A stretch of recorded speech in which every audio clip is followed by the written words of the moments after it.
الله وبركاته.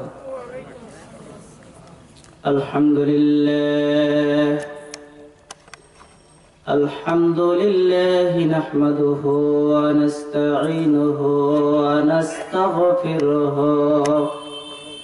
ونؤمن به ونتوكل عليه ونعوذ بالله من شرور أنفسنا ومن سيئات أعمالنا.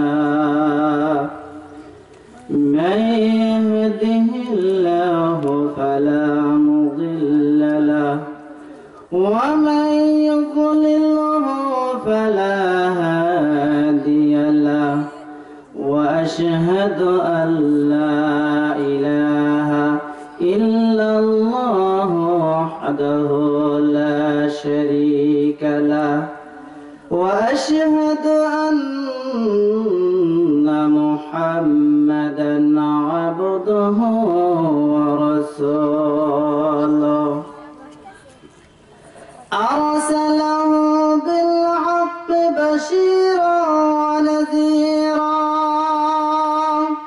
وداعيا إلى الله بإذنه وسراجا منيرا. يا أيها الناس اتقوا ربكم الذي خلقكم من نفس واحدة وخلق منها زوجها وبث منهما رجالا كثيرا ونساء واتقوا الله الذي تساءلون به والأرحام إن الله كان عليكم رقيبا. أما بعد فإن خير الحديث كتاب الله وخير الهدي هدي محمد صلى الله عليه وسلم وشر الأمور محدثاتها وكل محدثة بدعة وكل بدعة ضلالة وكل ضلالة سبيلها في النار. أما بعد فقد قال الله تعالى في كلامه المجيد وفرقانه الحميد. أعوذ بالله من الشيطان الرجيم. بسم الله الرحمن الرحيم. ولا تقربوا الزنا إنه كان فاحشة وساء سبيلا. وقال النبي الأمين صلى الله عليه وسلم عن أبي هريرة رضي الله عنه قال قال رسول الله صلى الله عليه وسلم ثلاثة لا يكلمهم الله يوم القيامة ولا يزكيهم. قال أبو معاوية ولا ينظر إليهم ولهم عذاب أليم. شيخ الزاني وملك الكذاب وعائر مستكبر. رواه مسلم. Oreo খাজা বাবা Oreo ভণ্ড বাবা ওরিও খাজা বাবা ওরিও ভণ্ড বাবা রোজ হাসরে দেখবে তোমার কোন বাবা। ওরিও খাজা বাবা ওরিও ভণ্ড বাবা রোজ হাসরে দেখবে তোমার কোন বাবা। কোরআনের দরজার নাম মাদারেতে তামাক খায় লম্বা লম্বা চুল রেখেছে শিকল পরা সারা গায়। ঠিক না? কোরআনের দরদারে নাম মাজারে তামাক খাই। লম্বা লম্বা চুল রেখেছে শিকল পরা সারা গায়। মুছে ঢেকেছে মুখ, মুছে ঢেকেছে মুখ, চিনা যায় না কি কারবার। ওরিও পাগলা বাবা, ওরিও ভণ্ড বাবা, ওরিও খাজা বাবা, ওরিও ভণ্ড বাবা। রোজ হাসরে দেখবে তোমার কোন বাবা, রোজ হাসরে দেখবে তোমার কোন বাবা। যত বাবা তত মাজার বাবা হলো বেসুমার।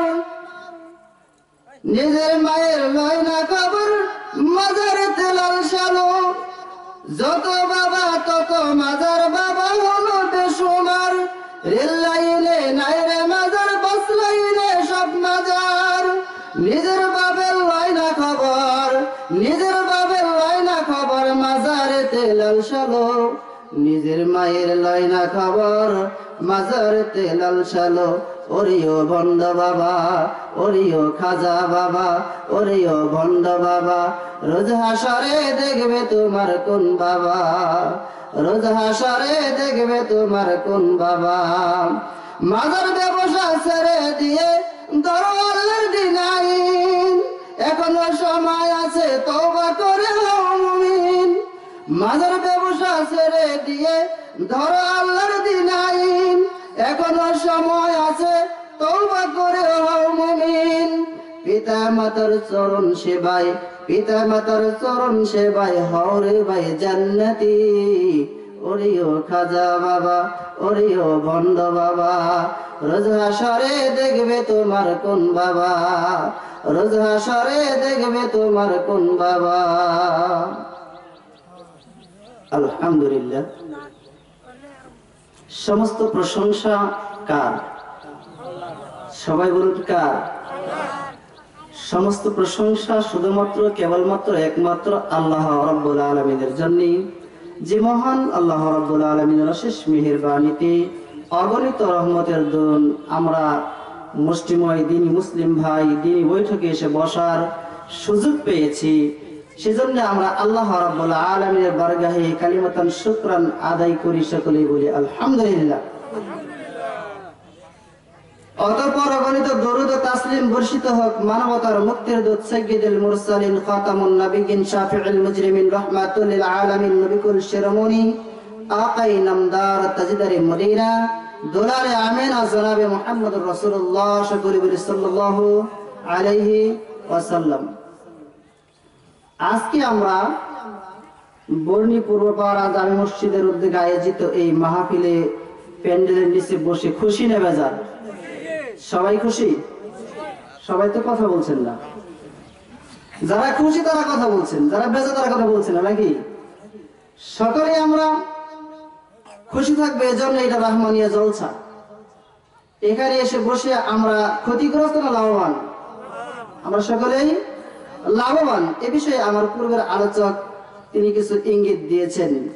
যারা দিনী বৈঠকে বসেন, কোরআন সুন্নাহর আলোচনা শোনেন, তাদের উপর আল্লাহর পক্ষ থেকে আল্লাহ সাকিনা অবতীর্ণ করেন, আল্লাহ রহমত নাজিল করেন। শুধু তাই নয়, আল্লাহ সুবহানাহু ওয়া তাআলা এই প্যান্ডেলের নিচে যারা বসে দিনী বৈঠকে বসে যারা আলোচনা শুনে, তাদের অতীত জীবনের সমস্ত গুনাহ মাফ করে দেন।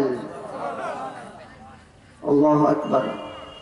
তাহলে আমরা খুশি না বেজার? লাভবান না ক্ষতিগ্রস্ত? লাভবান। আমরা এখানে এসেছি, বসেছি, আল্লাহ আমাদের সুযোগ করে দিয়েছেন। এইরকম বৈঠকে দৈনিক বসার সুযোগ হয় না, হয় বছরে একদিন, 2-4 দিন, তার বেশি তো না। আমাদের মসজিদে আজকে একবার মাহফিল হচ্ছে, বছরে আবার 1 বছর পরে হবে, তাই হবে না? প্রতিদিন তার হয় না। এটা একটা রহমানিয়া জলসা। এখানে বসলে অবশ্যই অবশ্যই আমরা লাভবান হব, ক্ষতিগ্রস্ত হব না ইনশাআল্লাহ।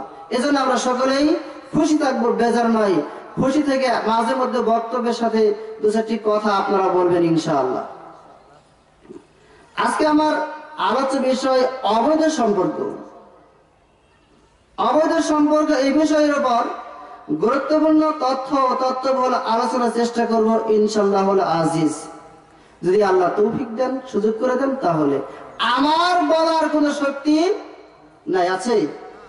আমি মন চাইলে একটি কথা মুখ দিয়ে বলতে পারবো না, যদি আল্লাহ আমাকে বলান তাহলে বলতে পারবো। এজন্য আমি যেই কথাগুলি বলবো, বলার চেষ্টা করব, ইনশাআল্লাহ সেগুলো কোরআন এবং সহিহ হাদিস ভিত্তিক হবে ইনশাআল্লাহ, এতটা আশাবাদী। জানা সত্ত্বে কখনো বাজে কথা, জানা সত্ত্বে কখনো মিথ্যা বানোয়াট কথা বলবো না ইনশাআল্লাহ আজিজ। যতটা চেষ্টা করবো বলার, সহিহ বিশুদ্ধ হাদিস থেকে বলার চেষ্টা করব, কোরআন থেকে বলার চেষ্টা করবো ইনশাআল্লাহ। আমরা সকলেই অবগত আছি যে দুনিয়াতে অনেক পাপ আছে, নাই? অনেক পাপ, ছোট পাপ, বড় পাপ, গুনাহ কাবীরা, বড় গুনাহ অনেক, নাই? একটা দুইটি নয়, অনেক বড় পাপ, বড় গুনাহ আছে। এই সমস্ত বড় পাপ সময়ের মধ্যে দুনিয়াতে সবচেয়ে কঠিন শাস্তি নির্ধারণ করা হয়েছে যে পাপের, তা হলো অবৈধ সম্পর্ক। সেটা কি? অবৈধ সম্পর্ক। অবৈধ সম্পর্কের মূল বক্তব্য হলো জেনা। মূল বক্তব্য কি? জেনা। এইটা হলো বড় পাপ, এটা হলো বড় পাপ। যেই পাপ দুনিয়াতে, দুটা পাপের জন্য মানুষ কি হয়? খুবই নিন্দনীয় হয়। দুইটা পাপ করলে মানুষ দুনিয়াতে অপমানিত, লাঞ্ছিত হয়। দুইটা পাপ এমন আছে, সেই পাপগুলো মানুষ যদি করে দুনিয়াতেই, ইহলৌকিক জীবনে তারা অপমানিত হয়, লাঞ্ছিত হয়। তার মধ্যে জেনা একটা, অবৈধ সম্পর্ক একটি এরকম বড় পাপ, যে পাপ করলে মানুষ দুনিয়াতেই অপমানিত, লাঞ্ছিত হয়। হয় না?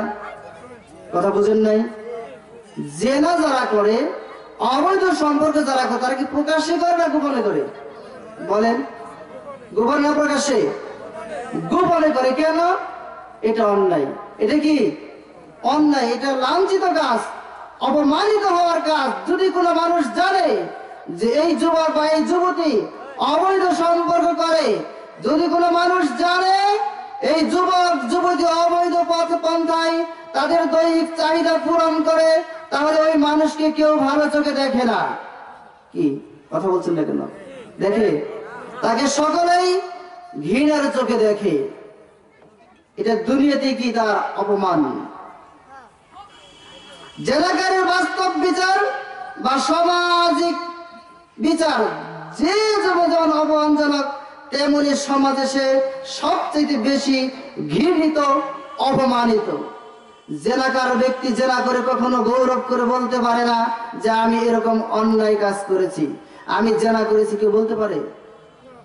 বলতে পারে না, কারণ এটা কি? অন্যায় কাজ। এর শাস্তি দুনিয়াতে হয়। আরেকটা হলো চুরি কাজ।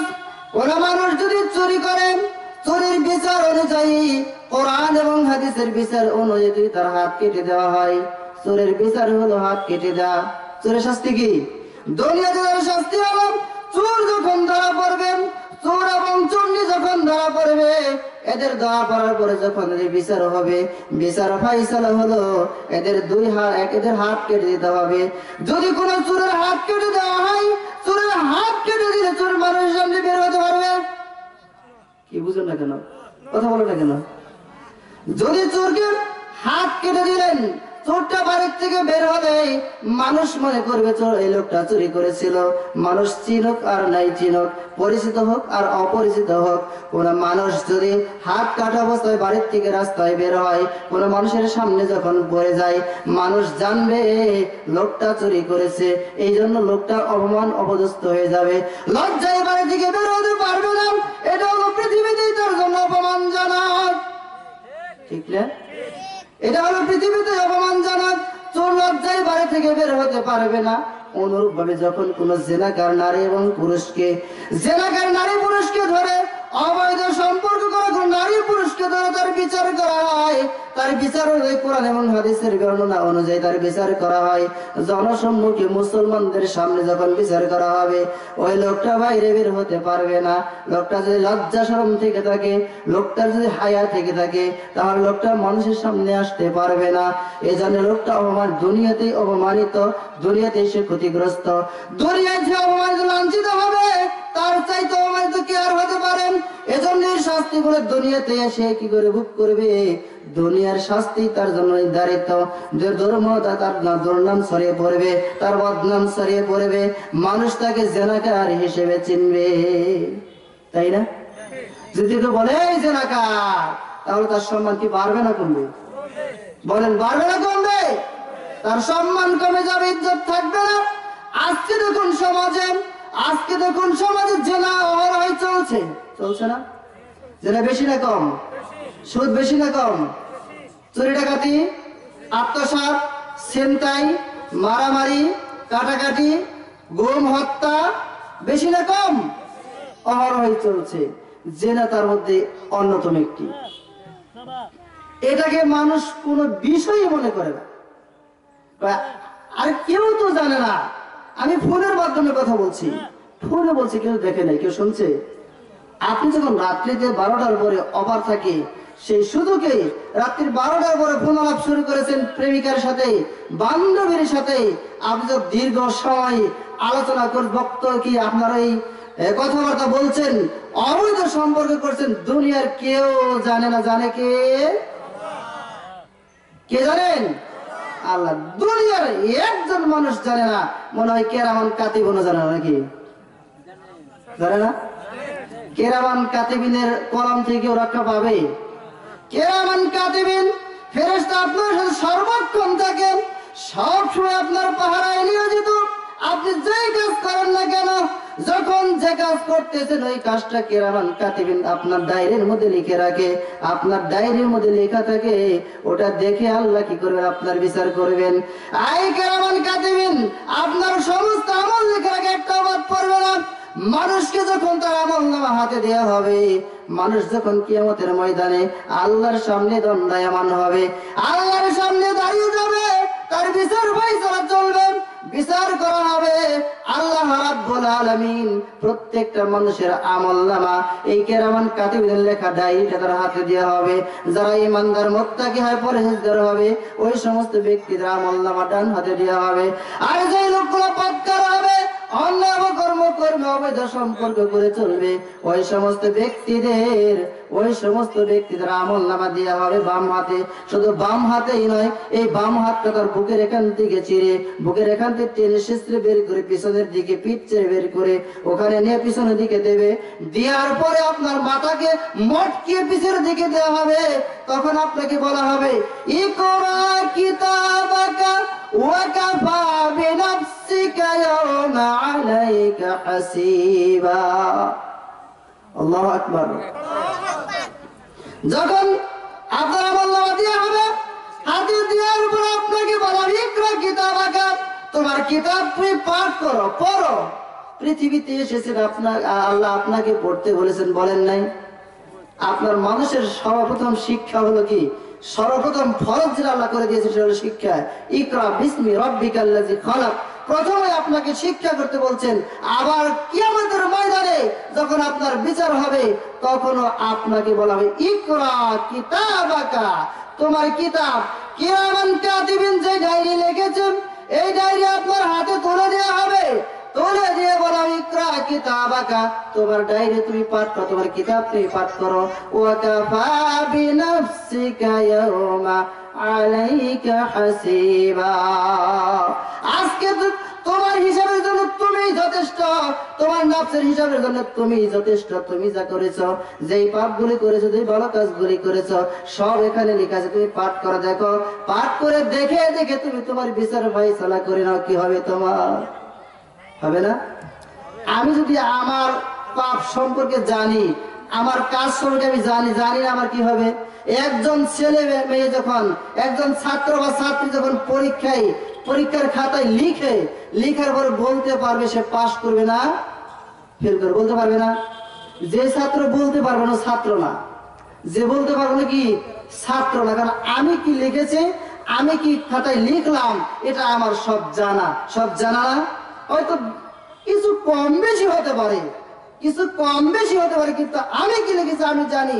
কিয়ামতের ময়দানে প্রত্যেক বান্দা যখন তার কিতাব পাঠ করবে, পাঠ করার পর সে বুঝতে পারবে আমি কি করেছি। বান্দা সেদিন বলবেন, প্রতিপালক এই ডায়েরির মধ্যে লেখা আছে, আমি যা করেছি সব লেখা আছে, তোমার ফেরেশতার কলম থেকে একটা বাদ পড়ে নাই। স্বীকার করবে না? কিছু আছে স্বীকার করবে, কিছু আবার কি অস্বীকার করবে, কিছু আছে অস্বীকার করবে। তোমার ফেরেশতা মিথ্যা বলছে, ভুল লিখেছে, এরকম বলবে। এরকম শয়তানও আছে মানুষের মাঝে, নাই? পাপ করে দুনিয়াতে অস্বীকার করে এরকম লোক নাই? অনেক আছে। প্যারা হাজির, এই যে লোকগুলো যখন ডায়েরি পড়তে থাকবে, পরে দেখে দেখে বলবে, প্রতিপালক আমি যেই পাপগুলি করেছি, যেগুলা দিনের বেলায় করেছি সেগুলোও লেখা আছে, যেগুলা রাতের বেলায় করেছি, রাতের অন্ধকারে করেছি সেগুলোও লেখা আছে, আমি যেগুলা মানুষকে সঙ্গে নিয়ে করেছি সেগুলোও লেখা আছে, যেগুলো আমি একাই কি করেছি সেগুলোও লেখা আছে। এমন পাপ নাই, এমন কাজ নাই, এমন ভালো এবং মন্দ কাজ নাই, একটাও এখানে লেখা হয় নাই। এরকম যত পাপ আছে সমস্ত পাপ লেখা হয়েছে। প্রতিপালক এগুলো তোমার ফেরেশতার চোখ থেকে এড়াতে পারি নাই, একটাও পারবেন না। আজকে আপনি মনে করছেন রাতের অন্ধকারে আমি আমার, রাতের অন্ধকারে আজকে আমি আমার যে অবৈধ সম্পর্ক গুলা করেছি, আজকে আমি অবৈধ সম্পর্ক করে আমি আমার অবৈধ কাজগুলো করে একজন যুবক যুবতী যখন আমি রাতের অন্ধকারে ফোনে ফোনালাপ করেছি এবং আমি অন্যায় কাজে লিপ্ত হয়েছি, এগুলা দুনিয়ার কেউ জানে না, কিন্তু তোমার ফেরেশতার হাত থেকে একটাও রক্ষা পায় না, একটাও বাদ পড়ে না, সেগুলোই সব করেছে। কাজে এটা হলো সবচাইতে বড় পাপ। আপনি মনে করছেন কেউ জানে না, কেউ যেটা জানে সেটা জানে কে? জুড়ে বলেন, কে জানে? আল্লাহ জানেন। এজন্য এটা হলো সবচাইতে ঘৃণিত কাজ। এই কাজ থেকে আমাদের বেঁচে থাকতে হবে, কারণ এই অবৈধ সম্পর্ক এমন একটি পাপ, এমন একটি কাজ যা মানুষ দুনিয়াতেও ক্ষতিগ্রস্ত, যে কাজ করলে মানুষ পরকালেও ক্ষতিগ্রস্ত, ইহকালেও ক্ষতিগ্রস্ত, পরকালেও ক্ষতিগ্রস্ত। এই পাপগুলি করার জন্য অনেকগুলি মাধ্যম আছে, সরাসরি হয় না, সরাসরি হয় না, অনেকগুলি মাধ্যম। عن ابي هريره رضي الله عنه عن النبي صلى الله عليه وسلم قال كتب على ابن آدم نصيبه من الزنا مدرك ذلك لا محالة فالعينان زيناهما النظر والأذنان زيناهما الاستماع واللسان زيناهما الكلام واليد زيناهما البطش والرجل زيناهما الخطى والقلب زيناهما والقلب يهوى ويتمنى ويصدق ذلك الفرض ويكذبه رواه مسلم। আবু হুরায়রা রাদিয়াল্লাহু আনহু বলেন, রাসূলুল্লাহ সাল্লাল্লাহু আলাইহি ওয়াসাল্লাম বলেছেন, আদম সন্তানের জন্য, আদম সন্তানের উপর জেনার একটা অংশ আছে, জেনার একটা অংশ লিখিত হয়েছে, সে তা পাবেই। মানুষের চোখের জেনা হলো দেখা। জেনা করার জন্য, দৈহিক মেলানোর জন্য প্রথম কাজ হলো কি? বুঝেন নাকি? দেখা। কি দেখা? একজন নারীকে আপনি না দেখলে আপনার ভালো মন্দ বুঝবেন কিনা? বোঝা যাবে। আপনি দেখছেন তখন আপনার কি তার প্রতি আকর্ষণ জন্ম হবে। প্রথম কাজ হলো কি? দেখা। আর দেখাটা কি? চোখের জেনা হলো কি? দেখা। একজন নারীকে দেখা, অবৈধভাবে দেখা হলো আপনার জন্য জেনা। একজন নারী একজন পুরুষকে চোখ দিয়ে দেখা, এটা হলো জেনা, এটা হলো জেনা। আল্লাহর নবী সাল্লাল্লাহু আলাইহি ওয়াসাল্লাম বলছেন, 2 নম্বর আল উযুনানি জিনাহুমাল ইস্তিমা, আর কানের জেনা হলো শোনা। আপনি মোবাইলে ফোন আলাপ করছেন, করে না? মোবাইলে রাতের অন্ধকারে আপনি ফোন করেছেন, রাতের অন্ধকারে শেষ রাত্রিতে 12টার পরে যখন অফার থাকে, ওই সময় আপনি ফোন করে আপনার বান্ধবীর সাথে কি বলেছেন, সবগুলো আপনি যা বলছেন সেটা মুখ দিয়ে বললেন, মুখের জেনা। কান দিয়ে শ্রবণ করলেন, কানের জেনা। কিসের জেনা? আপনি বলতেছেন জেনার কাজ করবেন। 1 নাম্বার হলো দেখা, 2 নাম্বার হলো আপনার কি? শ্রবণ করা, 3 নাম্বার হলো লিসানু জিনাহুমাল কালাম, মুখের জেনা হলো অবৈধ কথাগুলি বলা, অবৈধ সম্পর্কের কথাগুলি বলা। যদি কোনো মানুষ অবৈধ সম্পর্কের কথা বলে এবং মানুষকে আহ্বান করে, এটা হলো তার মুখের জেনা। আল ওয়ালিয়াতু জিনাহুমাল বাতশ, হাতের জেনা হলো স্পর্শ করা, ধরা। আর পায়ের আর পায়ের জেনা হলো আপনি কি করে? হেঁটে হেঁটে যাওয়া, পাপের কাজের দিকে হেঁটে যাওয়া। আপনি বাড়ির থেকে বের হলেন, রাতের অন্ধকারে বের হয়ে গোপনে আপনার বান্ধবীর সাথে দেখা করবেন, এটা হলো আপনি গেলেন হেঁটে হেঁটে গেলেন, এটা হলো আপনার পায়ের জেনা, এটা আপনার পায়ের জেনা। আওয়াল কলবু ইয়াহওয়া, আর আপনার এই অন্তর জেনা হলো কল্পনা করা। অল্প জেনা কি? অন্তর জেনা কল্পনা করা। আপনি একটা রাস্তা দিয়ে চলছেন, রাস্তা দিয়ে যাবার সময় এমন অবস্থায় আপনি একটা সুন্দরী মেয়েকে দেখেছেন, দেখা হয়ে গেল।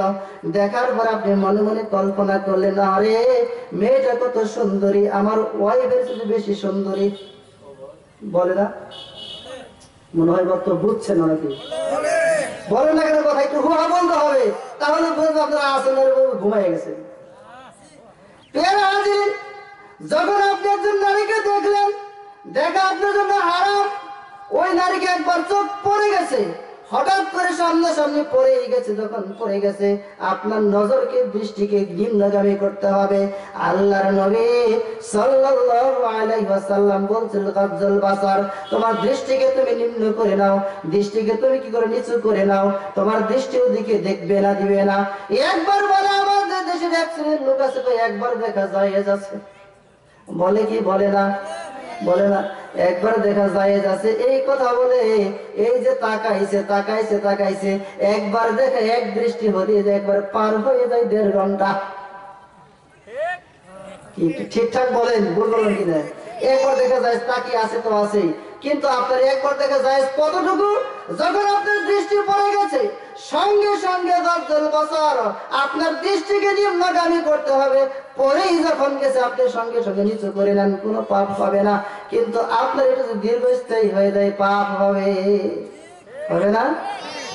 আপনি কাজ করলেন, পাপ হয়ে গেল আপনার অন্তরে।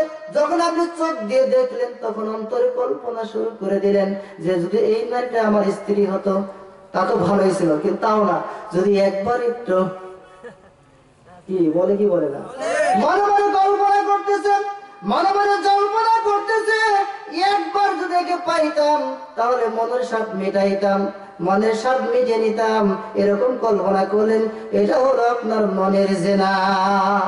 কিসের জেনা? মনের জেনা। শুধু তাই নয়, ওয়ায়াতামান্না ওয়ায়ুসাদ্দাকু যালিকাল ফারজ ওয়ায়ুকাযযিবুহু, আর এই লজ্জাস্থান তথা এই কাজগুলো সত্য এবং মিথ্যা প্রমাণ করে দেয়। লজ্জাস্থানের মাধ্যমে কাজটা বাস্তবায়ন হয়, কিন্তু বাস্তবায়ন হওয়ার আগেও আরো 6টা কাজ। কয়টা? বাস্তবায়ন হওয়ার আগে আপনি 1 নম্বরে কি করলেন? দেখলেন। 1 নম্বরে কি দেখলেন? 2 নম্বরে আপনি কি করলেন? শুনলেন। 3 নম্বর আপনি মুখ দিয়ে তাকে প্রস্তাব দিলেন। মুখে কি প্রস্তাব দিলেন? জেনার প্রস্তাব দিলেন। আর 4 নম্বরে আপনি হাত দিয়ে স্পষ্ট করলেন, ধরলেন। 5 নম্বর আপনি হেঁটে হেঁটে গেলেন। 6 নম্বর আপনি মনে মনে কল্পনা করলেন। এই 6টা করার পরে 6টা কাজ যখন বাস্তবায়ন হয়ে যায়, তারপরে 7 নম্বরে কি আপনার জেনা সংগঠিত হয়ে যায়, অথবা আপনাকে আল্লাহ ফিরিয়ে আনতে পারে। লজ্জা ছেড়ে বাস্তবায়ন করতে পারে, আবার ফিরিয়ে আনতে পারে। তাই আল্লাহ রাব্বুল আলামিন মহাগ্রন্থ আল কোরআনুল কারীমের সূরা বনী ইসরাঈলের 32 নম্বর আয়াতের মধ্যে বলেছেন, ওয়ালা তাকরাবুজ জিনা ইন্নাহু কানা ফাহিশাতাও ওয়া সাআ সাবিলা। আল্লাহু আকবার। আল্লাহ বলেন, তোমরা জেনার নিকটবর্তী হয় না। জেনা তো করবে দূরের কথা, জেনা যেই কাজ করলে হয়, অবৈধ সম্পর্কের নিকটবর্তী যাইও না, নিকটবর্তী যাইও না, কাছেও যাইও না। যেই কাজ করলে, যেই কাজের মাধ্যমে জেনা সংগঠিত হয়, ওরকম কাজের কাছেও যাইও না। তার মানে পূর্বের 6টা কাজ, একটা কাজের কাছেও যাওয়া যাবে না। যদি আপনি যান, জেনা বাস্তবায়িত হয়ে যাবে। আর এটা হলো অশ্লীল নিকৃষ্টতম পথ, এটা হলো অশ্লীল কাজ, এটা হলো ফাহিশা কাজ, অশ্লীল কাজ, এটা নিকৃষ্টতম কাজ। যে এলাকার লোকগুলা জেনা সংগঠিত করে, জেনার কাজ করে, ওদেরকে কেউ মনে হয় ফেরেশতা মনে করে, নাকি নিষ্পাপ মনে করে, নাকি খুব ভালো কাজ না। এর চাইতে সমাজে নিকৃষ্ট কাজ আর কিছু হতে পারে না। কারণ যেই লোকটা জেনা করে কখনো প্রকাশ করে করে জেনা করে এসে বলে সকালবেলায় যে আমি আজকে রাত্রি করছি জেনা, তো বলে এটা গোপন কাজ। জেনা হলো গোপনে বিবাহ হলো কি প্রকাশ্যে, অবৈধ সম্পর্ক হয় গোপনে, বৈধ সম্পর্ক হয় কি প্রকাশ্যে। হযরত ওমর ফারুক রাদিয়াল্লাহু তাআলা আনহুর জামানায় যখন পুরো বিবাহ গোপনে হতো তাদেরকে জিনার শাস্তি দিতেন। প্রকাশ্যে ঘোষণা করে মানুষকে জানিয়ে বিবাহ হয়।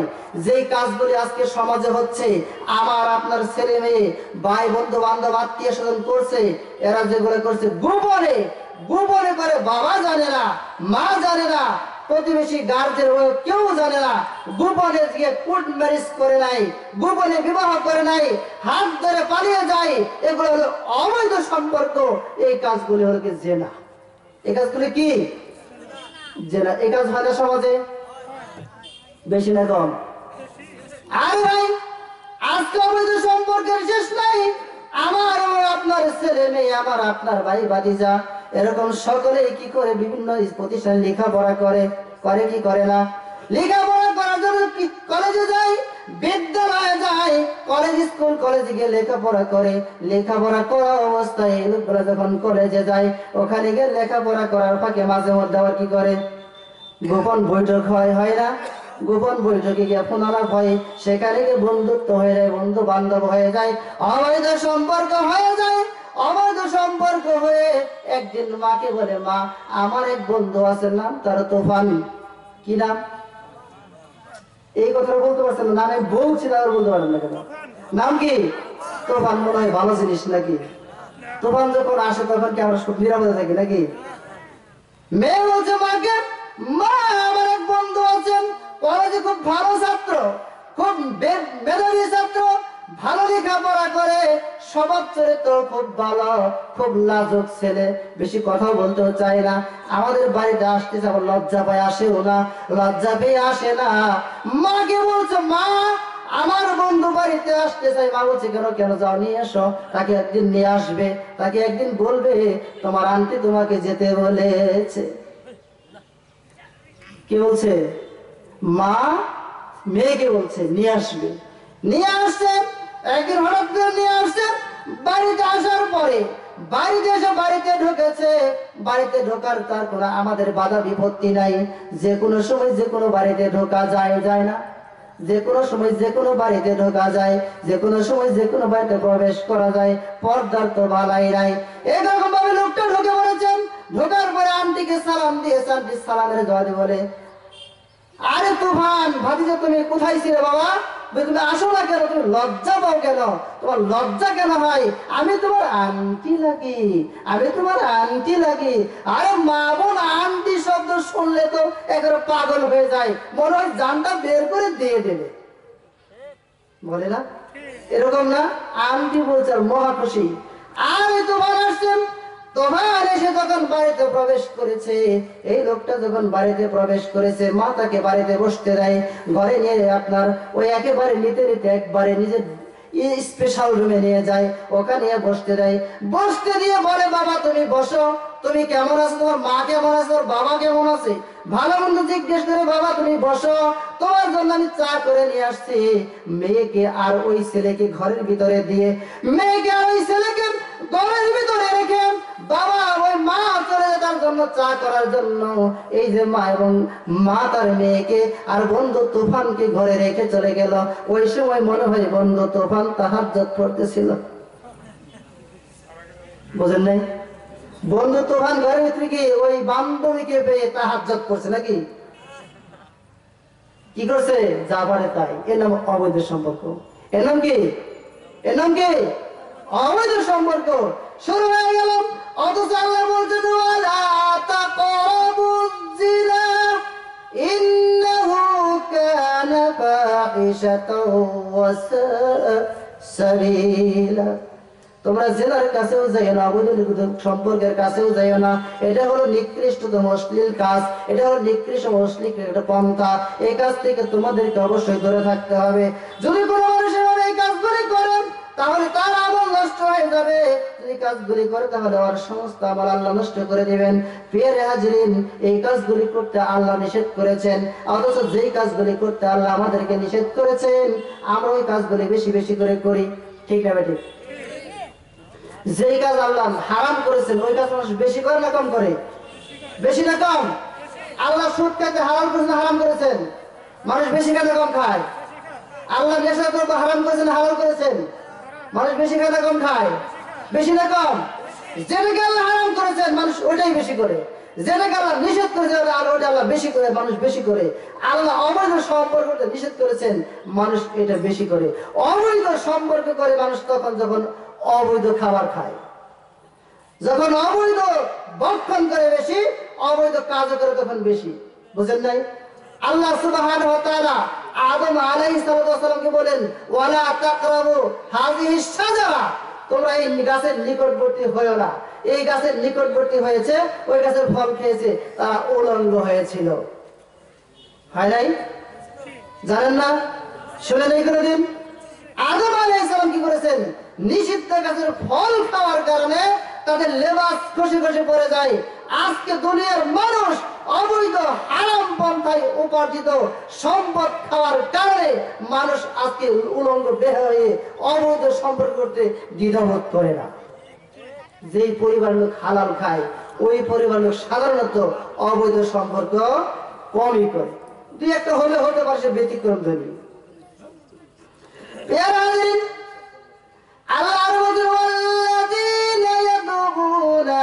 الله إلها آخر ولا يقتل النفس التي حرم الله إلا بالحق ولا يزنون ومن يفعل ذلك يلقى أثاما الله أكبر আল্লাহ বলেন তারা আল্লাহর সঙ্গে অন্য কোনো মাবুদকে ডাকে না।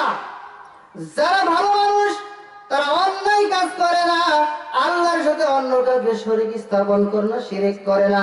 শুধু তাই নয়, শরীয়ত সম্মত কাজ তারা আল্লাহ ছাড়া অন্য কারো নামে করে না, তারা জিনা করে না। আর যে ব্যক্তি এই সকল কাজগুলি করবে, আর যারা অন্যায় কোনো মানুষকে হত্যা করবে, এটাও করে না। যারা ইমানদার পরহেজগার মানুষ অন্যায় কোনো মানুষকে হত্যা করে না। এই আয়াত থেকে বোঝা যায় যারা মানুষকে হত্যা করে, যারা অন্যায় কোনো মানুষকে মারে, হত্যা করে, গোপন হত্যা হোক, প্রকাশ্যে হত্যা হোক, এই কাজগুলা যারা করে তারা ইমানদার না, তারা মুমিন না। এই কাজগুলাকে এবং তারা জিনাও করে না। আর যে ব্যক্তি এই সকল কাজ করবে,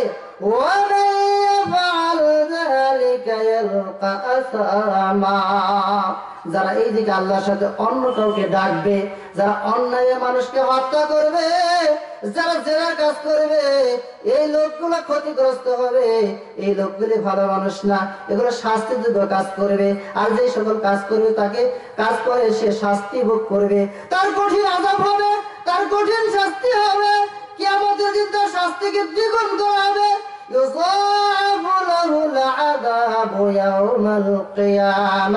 আর কিয়ামতের দিন ওদের শাস্তিকে দ্বিগুণ বৃদ্ধি করে দেওয়া হবে। যারা এই কাজ করবে, এক নম্বর কি, এই আয়াতের ভাষায়, এই আয়াতে আল্লাহর ভাষায় আল্লাহ বলছেন আল্লাহকে বাদ দিয়ে অন্য কাউকে ডাকবে, তা শিরক করবে। দুই নম্বর, মানুষকে অন্যায়ভাবে হত্যা করবে। তিন নম্বর, জিনা করবে। এই কাজগুলি যারা করবে, কিয়ামতে যারা শাস্তি ভোগ করবে, তারপরে সেই শাস্তি করার জন্য দ্বিগুণ করা হবে, ডবল করে দেওয়া হবে। আর তারা লাঞ্ছিত অবস্থায় অনন্তকাল সে আযাব ভোগ করতে থাকবে। সে আযাব একদিন দুই দিন নয়, অনন্তকাল অনন্তকাল ভোগ করতেই থাকবে, করতেই থাকবে, সে রেহাই পাবে না। আজকে দেখেন সমাজে আমাদের অবস্থা, জেনাকার আছে কি নাই? জেনা করে বেশি নেতৃস্থানীয় ব্যক্তিবর্গ, সমাজের নেতৃস্থানীয় ব্যক্তি, সমাজপতি, এরাই বেশি করে। এদের দাপট আছে, এদেরকে কেউ কিছু বলে না। এরা ইচ্ছাই হোক আর অনিচ্ছাই হোক জোর করে ধরে নিয়ে যায়, যায় কি যায় না? তাদের হাতে কি আছে? ক্ষমতা আছে। জেনা করুক আর খুন করুক আর যাই করুক, প্রতিবাদ করার কেউ নাই, তাদের সামনে মুখ তুলে কথা বলার কেউ নাই।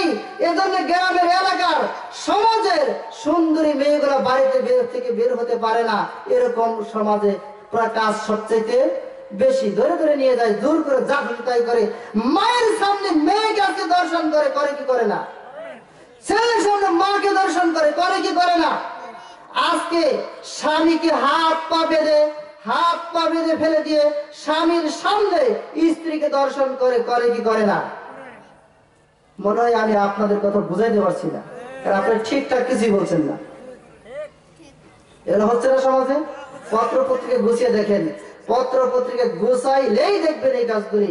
আপনার গতকালকে 2 দিন আগে পত্রিকা, যুগান্তর পত্রিকায় 2 দিন আগে বুধবারের পত্রিকায় দেখলাম যে আপনার একজন শিক্ষিকা স্কুলের শিক্ষিকা, তাকে কি করছে 6 থেকে 7 জন লম্পট ধরে জোরপূর্বক দর্শন করে, দর্শনে ব্যর্থ হয়ে সর্বশ তাকে আগুন দিয়ে ঝলসে দিয়েছে। দেয় না? এটা কি ভালো কাজ না মন্দ কাজ?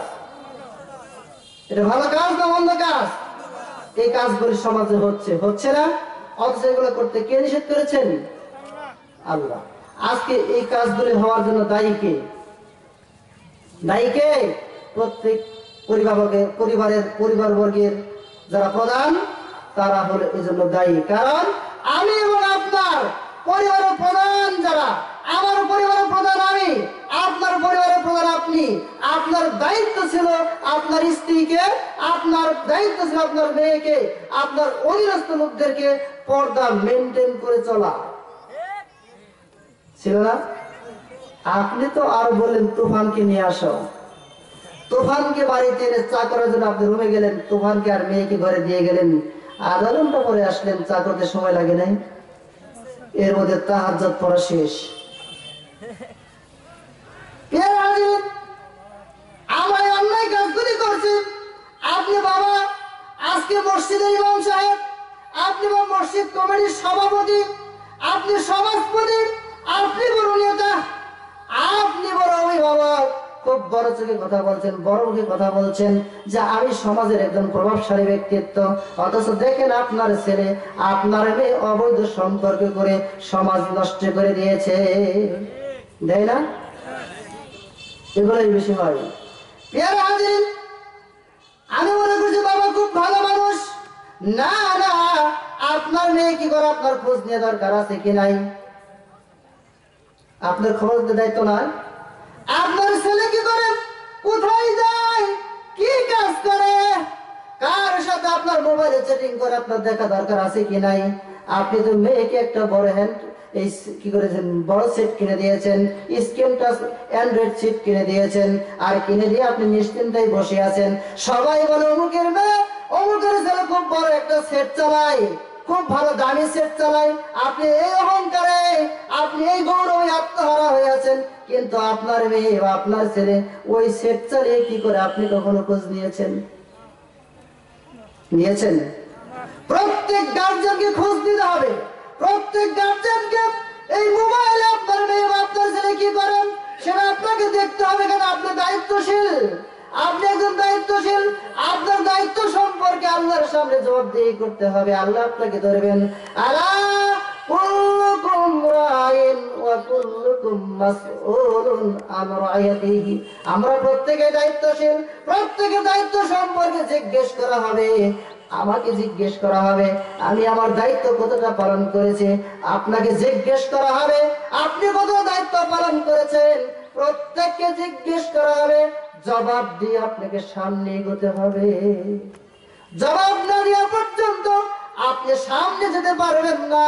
আপনি একেবারে ছবি গিরে দেখাচ্ছেন, আপনার তাহাজ্জুদ দিয়ে, আপনার ওই তাহাজ্জুদ নামাজ পড়ে ইশরাক পড়ে আপনি হজ করে উমরা করে রক্ষা পাবেন না যতক্ষণ পর্যন্ত আপনার সন্তান, আপনার পরিবার আপনি ঠিক করতে না পারেন।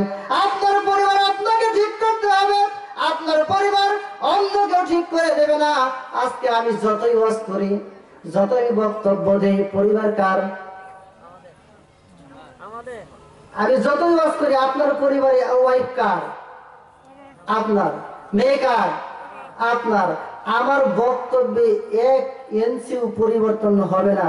পরিবর্তন হবে আপনি যদি করেন টাইট হন, ঠিক না? আপনি যখন পরিবারকে শাসন করেন, আমার বক্তব্যের চাইতে আপনার একবার শাসন করলে সব ঠিকই টাইট হয়ে যাবে। আর যদি আপনি আমার বক্তব্য ভরসা করে খালি হুজুর বলছে এ বন্ধই থাক, তাহলে কার্যকরী হবে না। আপনাকে জবাবদিহি করতে হবে।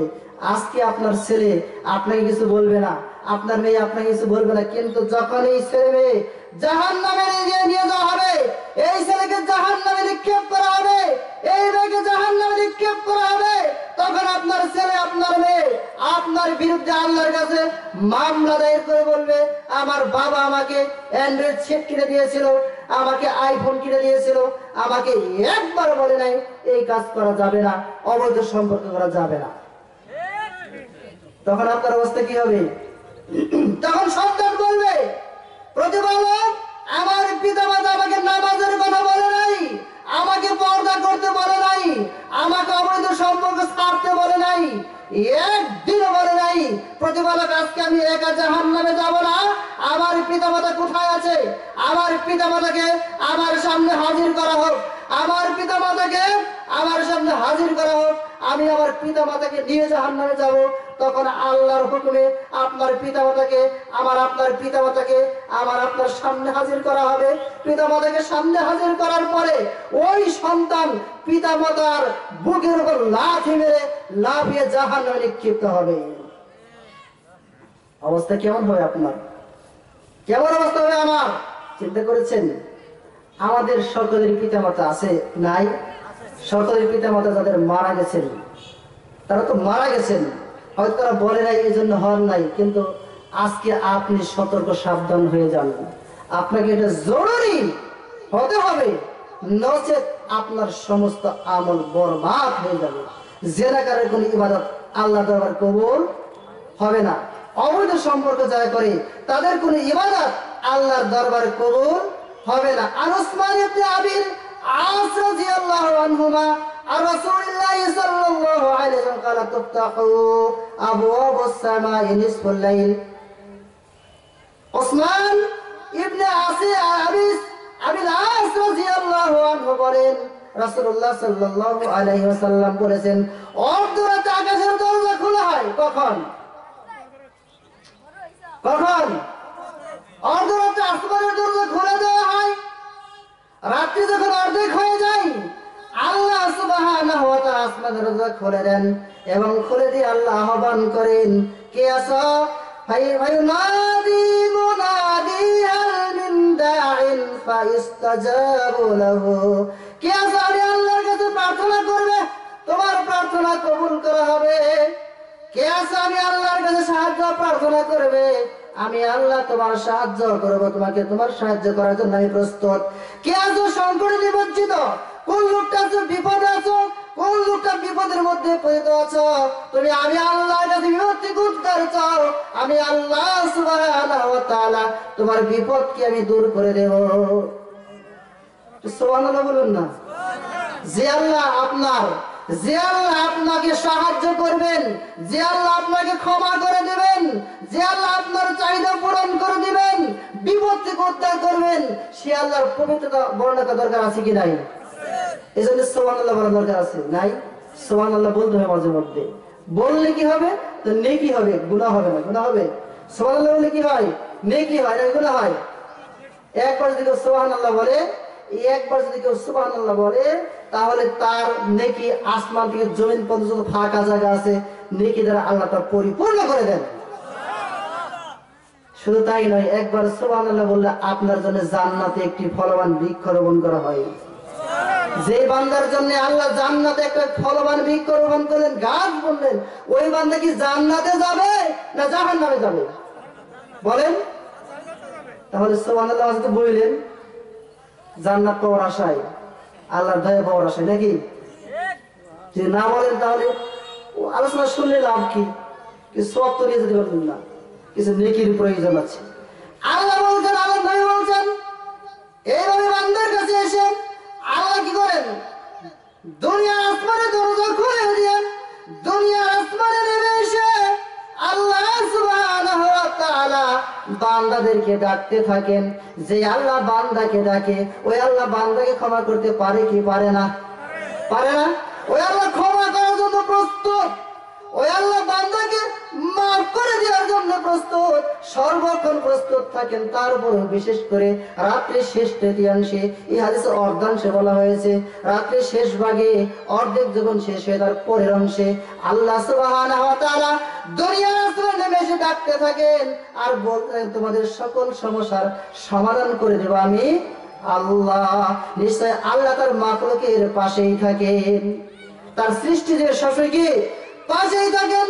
কিন্তু যে লোক অশ্লীলের কাজে লিপ্ত থাকে, যে লোক অবৈধ সম্পর্ক করে, যে লোক জেনার সাথে নিমজ্জিত, জেনার কাজগুলি করে, জেনার কাজ করার পরে ওই ব্যক্তি আল্লাহর কাছে রাত্রির শেষ তৃতীয়াংশে অথবা রাতের অর্ধেক চলে যাওয়ার পরেও যদি আল্লাহর কাছে তওবা করে, আল্লাহ ওই ব্যক্তি আল্লাহর কাছে ক্ষমা চায়, আল্লাহ ক্ষমা করবেন না, কারণ জেনার কাজ কখনো বন্ধ করে নাই। তওবা কখন করতে হয়? তওবার শর্তই হলো আপনাকে একনিষ্ঠভাবে খালিস তওবা করতে হবে, তওবাতুন নাসুহা করতে হবে। সেই তওবার শর্ত হলো আপনি যে তওবা করছেন আপনাকে এক নাম্বার অনুতপ্ত হতে হবে। আপনি যে পাপ করছেন পাপের জন্য আপনাকে দুঃখিত হতে হবে। আপনি একটা ভুল করে মানুষের কাছে বলেন সরি, বলে না? কি বলে না? পাপ করে একজন মানুষের গায়ে পা লেগে গেছে, তখন অনেকে সালাম করে না? সালাম করা যাবে না, সালাম করা অন্যায় কাজ, এগুলো করা যাবে না। মানুষ তখন কি বলে? দুঃখিত। এখন তো মানুষ বাঙালি মানুষ বাংলা বলা সরি, তাই বলে না? সরি ইংরেজি বলে, বাংলা বলে না। তার মানে কি? আপনি অনুতপ্ত, তাই না? আপনি মানুষের কাছে একটু অন্যায় করছেন কি করেন নাই, একজন লোকের গায়ে পা লেগেই গেছে, এজন্য আপনি সরি বলতে পারলেন। আপনি অবৈধ সম্পর্কে পাপ করেছেন, আপনি আল্লাহর কাছে ক্ষমা চাইতে পারেন না? আল্লাহর কাছে আপনি যখন পাপ করেছেন ক্ষমা চাইবেন তখন অনুতপ্ত হয়ে, আর আপনি এই পাপ কখনো করবেন না, কখনো করবেন না, তখন আল্লাহ ক্ষমা করবেন। আপনি জেনা করতেও আছেন, আবার তাহাজ্জুদ পড়ছেন, জেনার কাজ বাদ দেন নাই, প্রত্যেক বছর একবার করে হজে যান, মাঝে মাঝে ওমরাও করেন। আবার মসজিদ কমিটি আপনি হলেন সেক্রেটারি, আপনি হলেন সভাপতি, আপনি সমাজপতি, রাষ্ট্রপতি, ইত্যাদি ইত্যাদি ইত্যাদি সব পোস্টে আপনি আছেন, অন্যায় কাজ করছেন, তাহলে আপনার দোয়াকে আল্লাহ কবুল করবেন? এই হাদিস বলছে, আপনি দেখেন এই হাদিস দেখেন, আহমদ শরীফের হাদিস আত-তাগরিব হাদিস নম্বর 3420, নবীজি মুহাম্মদ সাল্লাল্লাহু আলাইহি ওয়াসাল্লাম বলছেন তাকে আল্লাহ ক্ষমা করবেন না। যারা জিনার কাজ করে অথচ রাত্রিতে উঠে আবার তাহাজ্জুদ পড়ে, তার এই পাপ ক্ষমা হবে না। তারপরে আসুন, জিনার কাজ করার আগে আরো যে 6টি কাজ, এগুলা করেও যদি কোনো মানুষ তওবা করে কবুল হবে না।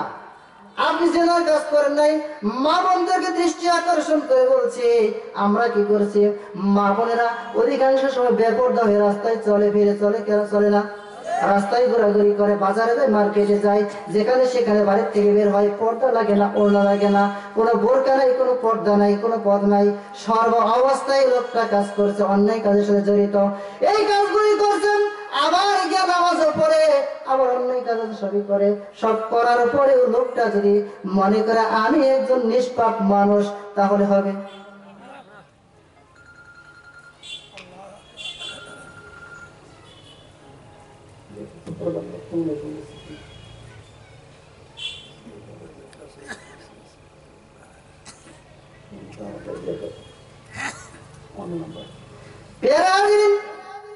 এই যে আজকে মা বোনের পর্দার বল বলে না, পর্দার কোনো ধার ধরে না, যার যা খুশি তাই করে চলে, চলে কি চলে না? আবার নামাজও করে না, রোজা মা বোনেরা বেশি রাখে পুরুষের চাইতে, নামাজও মা বোনেরা পুরুষের বেশি পড়ে, কিন্তু বেপর্দায় মা বোনেরা পুরুষের বেশি চলে। বেপর্দা নারী যদি আপনার কি করে, বেপর্দা নারী যদি আপনার তওবা করে নামাজ পড়ে, সেগুলো কবুল করা হবে না। এই হাদিস তার কি প্রমাণ? পর্দায় আপনাকে চলে মেনটেন করে চলতে হবে, আপনাকে অন্যায় কাজ ছাড়তে হবে, নচেত আপনার জন্য আল্লাহর জান্নাত হারাম হয়ে যাবে। আল্লাহ বলছেন সালাসাতুন কাদ হারামাল্লাহু, সালাসাতুন কাদ হারামাল্লাহু আলাইহিল জান্নাহ, আল্লাহ 3 শ্রেণীর ব্যক্তির জন্য আল্লাহর জান্নাত হারাম করেছেন। কয় শ্রেণী বলেন? কয় শ্রেণী? 3 শ্রেণীর লোকের জন্য আল্লাহর জান্নাত হারাম করে দিয়েছেন। তার মধ্যে 1 নম্বর হলো আপনার মুদমিনুল খামর, নেশাদার দ্রব্য যারা গ্রহণ করে তারা। 2 নম্বর হলো আপনার পিতামাতার অবাধ্য সন্তান, পিতামাতার অবাধ্য সন্তান, তাদের জন্য আল্লাহ জান্নাত হারাম করে দিয়েছেন। তিন নম্বর দায়ুস আল্লাহ ইউকিরু আহলুল খাবাস। তিন নম্বর দায়ুস। আর দায়ুস হলো ওই ব্যক্তি যে তার পরিবারে অশ্লীলতার সুযোগ দেয়। যে পরিবার প্রধান তার পরিবারে অশ্লীল কাজ করার সুযোগ দেয়, ওই যে মা তার বন্ধু মেয়ের বন্ধু তুফানকে বাড়িতে সুযোগ করে দিল, ওই মা হলো দায়ুস। ওই বাবা দায়ুস যে তার মেয়েকে বেপরদা অবস্থায় রাস্তায় ছেড়ে দিল। ওই বাবা দায়ুস যে তার মেয়েকে বেপরদা অবস্থায় রাস্তায় ছেড়ে স্কুল কলেজে পাঠিয়ে দিল, বিভিন্ন জায়গায় পাঠিয়ে দিল, ওই বাবা হলো দায়ুস যে তার মেয়েকে ছেড়ে দিল। এবং ওই পুরুষ দায়ুস যেই পুরুষ বেপরদা অবস্থায় তার স্ত্রীকে রাস্তায় বের করে দিল, ওই পুরুষ জান্নাতে যাবে না। তার জন্য আল্লাহ জান্নাত হারাম করে দিয়েছেন। অনেক মানুষ বলতে পারেন, হুজুর এত কঠিন কথা বললেন না। আমি বলছি না, আমি অনুবাদ, আমি কি অনুবাদ করে আপনাকে শোনাইলাম। কট্টরপন্থী বলিয়েন না যে হুজুর কট্টরপন্থী কেন না। যদি আপনি তওবা করতে পারেন, যদি আপনি যা হয়েছে পূর্বে হয়েছে এখন তওবা করে সংশোধন হয়ে চলতে পারেন, আল্লাহ ক্ষমাকারী, আপনাকে ক্ষমা করে দিবেন। আপনি ক্ষমা চান, যা হয়ে গেছে সেগুলো এখন তওবা করুন। যুবক ভাই, যুবক বোন, তোমাদেরকে বলছে, যুবক মানুষ, তোমাদের এই দৈহিক চাহিদা পূরণ করার জন্য বিবাহের প্রয়োজন, তুমি বিবাহ করে নাও। বিবাহের বয়স যখন হয়ে যায়, আপনার ছেলে মেয়েকে বিবাহ করা আপনার বৈবাহিক হিসেবে আপনার দায়িত্ব। যথাসময় বিবাহ দিলেন না, যথাসময় স্ত্রী মেয়েকে বিবাহ দিলেন না, যথাসময় ছেলেকে বিবাহ করাইলেন না, এই ছেলে মেয়ে স্কুল কলেজে গিয়ে গোপনে যত অন্যায় কাজ করবে, গোপনে যত অন্যায় কাজ করবে, সকল অন্যায় কাজের ভাগ আপনাকে সমান সমান নিতে হবে, সমান সমান নিতে হবে, একটু কম করা হবে না। কি মনে করছেন যে আমি তো সুরি মানুষ নাকি, আমি তো ইমাম সাহেব মানুষ, আমার মনে পাপ হবে না নাকি? আমি ইমাম সাহেবের মেয়ে রাস্তায় অন্যায় কাজ করলে মনে হয় আমাকে ধরা হবে না নাকি? একে আরো বেশি করে ধরা হবে, কারণ এ বেশি জানের হিসাবে বেশি। আর 1 ক্লাসের ছাত্রের পরীক্ষা আর 10 ক্লাসের ছাত্রের পরীক্ষা এক সমান হয়, এক সমান। যে ক্লাসে পড়ে তার ওই ক্লাসের প্রশ্ন করে তার পরীক্ষা নেওয়া হয়। আপনি মনে করছেন হুজুর সাহেব আমি বড় হাজী সাহেব, আমি বড় ইমানদার, আমাকে এমনি ছেড়ে দেওয়া হবে না। এত সোজা ভাবিয়েন না। যে সোজা মনে করেন তাহলে আপনার ভুল হয়ে যাবে, আপনার ভুল হবে। প্রিয় হাজরিন, এইভাবে আসুন। আল্লাহ নবী সাল্লাল্লাহু আলাইহি ওয়াসাল্লাম বলছেন যে এই যে কাজগুলি হচ্ছে সমাজে, এগুলোর জন্য শাস্তি নির্ধারিত। আন উবাদা ইবনে সামিদ রাদিয়াল্লাহু আনহু নবী সাল্লাল্লাহু আলাইহি ক্বালা খুযু আন্নি ক্বাদ জাআলাল্লাহু লাহুন্না সাবিলাল বিকর বিল বিকরি জিলদা মিয়াতিন ওয়া তাগরিবু আমিন ওয়া সাইয়িবু বিস সাইয়িবি জালদু মিয়াতিন ওয়ার রাজম। উবাদা ইবনে সামিদ রাদিয়াল্লাহু আনহু বলেন, রাসূলুল্লাহ সাল্লাল্লাহু আলাইহি ওয়াসাল্লাম বলেছেন, তোমরা আমার নিকট থেকে আল্লাহর বিধান গ্রহণ করো। কার কাছ থেকে? জোরে বলেন। তোমরা আমার কাছ থেকে আল্লাহর বিধান গ্রহণ করো। নবীজি মুহাম্মদ সাল্লাল্লাহু আলাইহি ওয়াসাল্লামের কাছ থেকে আমাদের বিধান গ্রহণ করতে বলেছেন। কার বিধান? আল্লাহর বিধান। আল্লাহ কার কাছে ওহী করেন? কার কাছে? রাসূলুল্লাহ সাল্লাল্লাহু আলাইহি ওয়াসাল্লাম ওহী করেন, তোমরা আমার কাছ থেকে বিধান গ্রহণ করো। দুইবার বলছেন, কয়বার? আল্লাহ কি এখানে বলছেন, নবীজি কি বলছেন, তোমরা অমুক তমুকের কাছ থেকে, অমুক পীরের কাছ থেকে, অমুক দরবেশের কাছ থেকে, অমুক ইমামের কাছ থেকে, অমুক ব্যক্তির কাছে, অমুক সাহাবীর কাছ থেকে ঈমান গ্রহণ কথা কি বলছেন? বিধান গ্রহণ কথা কি বলছেন? আল্লাহ বিদায়ী হজের ভাষণে আল্লাহ নবী সাল্লাল্লাহু আলাইহি ওয়াসাল্লাম তারাকতু ফিকুম আমরাইন লান তাযিল্লু মা তামাসসাকতুম বিহিমা কিতাবাল্লাহি ওয়া সুন্নাতি রাসূলিল্লাহি সাল্লাল্লাহু আলাইহি ওয়াসাল্লাম। নবীজি মুহাম্মদ সাল্লাল্লাহু আলাইহি ওয়াসাল্লাম বিদায়ী হজের ভাষণে আরাফার ময়দানে বক্তব্য দিয়েছিলেন। বক্তব্য তিনি বলেছিলেন, আমি তোমাদের মাঝে দুটি জিনিস রেখে গেলাম। কয়টা? দুইটা জিনিস রেখে গেলাম। যতক্ষণ পর্যন্ত দুইটা জিনিস তোমরা আঁকড়ে ধরে থাকবে, ততক্ষণ পর্যন্ত পথভ্রষ্ট হবে না। নবীজি মুহাম্মদ সাল্লাল্লাহু আলাইহি ওয়াসাল্লাম যখন এই ভাষণ দিচ্ছিলেন, তখন তার সামনে 1,14,000 সাহাবা উপস্থিত ছিলেন। কয়জন? 1,14,000। সাহাবা উপস্থিত ছিলেন আরাফার ময়দানে। সেই দিন ভাষণ দিয়েছেন, সেখানে আবু বকর ছিল না, ওমর ছিল না, ওসমান আলী ছিল না। নবীজি বলতে পারতেন তোমরা আবু বকরকে ধরো, বলতে পারতেন না? তোমরা ওমরকে মেনে নাও, ওমরকে তোমাদের কাছে আমি রেখে গেলাম, আবু বকরকে রেখে গেলাম, তাদেরকে ধরো, তা বলেন নাই। অথবা বলে যান নাই তোমরা অমুক পীরকে ধরো, অথবা তোমরা অমুক ইমামকে ধরো, এরকম কথা আল্লাহ নবী সাল্লাল্লাহু আলাইহি ওয়াসাল্লাম বলেন নাই। বলে গেছেন কিতাব, আল্লাহর কিতাব এবং সুন্নাহ, দুটো জিনিস রেখে গেলাম, তোমরা এই দুটি গ্রহণ করো। এই হাদিসের মধ্যেও নবীজি মুহাম্মদ সাল্লাল্লাহু আলাইহি ওয়াসাল্লাম বললেন তোমরা কি করো, আমার কাছ থেকে আল্লাহর বিধান শিক্ষা করো, গ্রহণ করো। কথাটা দুইবার বলেন। আল্লাহ তাআলা তাদের নির্ধারণ করেছেন অবিবাহিত নারী এবং পুরুষকে 100 বেত্রাঘাত করা। কয়টা? 100। এবং 1 বছরের জন্য তাকে বনবাস দেওয়া, 1 বছর দেশান্তর করে দেওয়া। এটা কার বিধান? আল্লাহর বিধান। আল্লাহ কোরআনে কথাই বলছেন, রাসূলুল্লাহ সাল্লাল্লাহু আলাইহি ওয়াসাল্লাম হাদিসে কথাই বলছেন। এই বিধানগুলি তিনি বলে দিয়েছেন, আমাদেরকে বাস্তবায়ন করতে হবে। এটা আমাদের জন্য শিক্ষা গ্রহণ করতে বলছেন, বিধান গ্রহণ করে তার কাছ থেকে। আর আমরা আমাদের ইচ্ছা মতো, সমাজ যখন একজন জেনাকার ধরা পড়ে, তখন আমরা কি করি, মাতব্বর শ্রেণীর লোক যারা যারা গোপনে গিয়ে ফসলে দুই পক্ষের কাছ থেকে টাকা হাতিয়ে নিয়ে দুইজনকে বিতাড়িত করে দেয়, বিচার করে না। আছে কি নাই? আরে বিচারক মন্ডলী মনে করছেন কি, আপনি ভাবছেন যে আমি ওদেরকে বাঁচিয়ে দিলাম? ওদেরকে বাঁচিয়েছেন, ইহকালে পরকালে পারবেন না। আপনি নিজেকে ক্ষতিগ্রস্ত করলেন, আপনি নিজে ক্ষতিগ্রস্ত। কারণ আল্লাহ বলেন ওয়ামান লাম ইয়াহকুম বিমা আনজালাল্লাহু ফাউলাইকা হুমুল কাফিরুন। যারা আল্লাহ প্রদত্ত বিধান অনুযায়ী বিচার করে না, ওরা কাফের।